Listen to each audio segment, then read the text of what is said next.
Je suis Cyril Bauchet, comportementaliste félin et cat-sitter dans la vallée sud des Hauts-de-Seine. Ce podcast a pour objectif de vous donner quelques clés de compréhension concernant vos petits compagnons à quatre pattes. Pour en savoir plus, je vous invite à visiter mon site internet www.petsitter-92.fr. Bonne écoute. Bonjour à toutes et à tous et bienvenue dans le Mystère Miaou, votre rendez-vous pour mieux comprendre vos compagnons félins.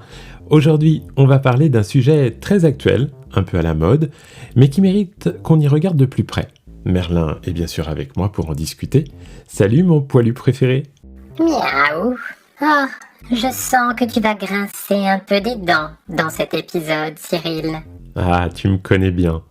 Alors voilà, depuis quelques années, de plus en plus de propriétaires achètent des friandises censées calmer leur chat. Des produits aux vertus soi-disant miraculeuses qui promettent de détendre votre félin en 2 bouchées. J'espère que tu vas leur dire la vérité, parce que moi, ces trucs-là, ça me fait ni chaud ni froid. C'est exactement ce que l'on va expliquer aujourd'hui. Il faut être clair, aucune friandise ne peut réellement calmer un chat si les causes de son stress ou de son agitation ne sont pas prises en compte. Le chat est un animal sensible, intelligent et surtout, il a des besoins très précis. Des besoins qu'on oublie trop souvent. Jouer, grimper, se cacher, observer, dormir. Bravo, tu as tout résumé. Un chat qu'on dit nerveux ou agité est bien souvent un chat qui s'ennuie, manque d'activité ou ne trouve pas sa place dans l'environnement proposé par son humain. Ouais. Ou alors c'est un chat qu'on dérange trop pendant ses temps de repos.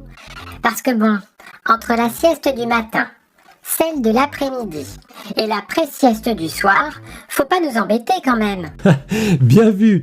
Plus sérieusement, pour aider votre chat à se sentir bien, pas besoin de l'acheter à coups de friandises relaxantes. Il suffit de lui offrir des séquences de jeu régulières, des hauteurs pour grimper, des cachettes pour se reposer et, sauf avis contraire de votre vétérinaire, de la nourriture disponible en libre service pour respecter son rythme de grignoteur. Je confirme.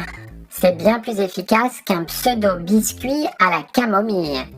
En plus, jouer avec nous, ça renforce aussi le lien entre vous et nous. Exactement. Un chat épanoui, c'est un chat qu'on stimule, mais aussi qu'on respecte.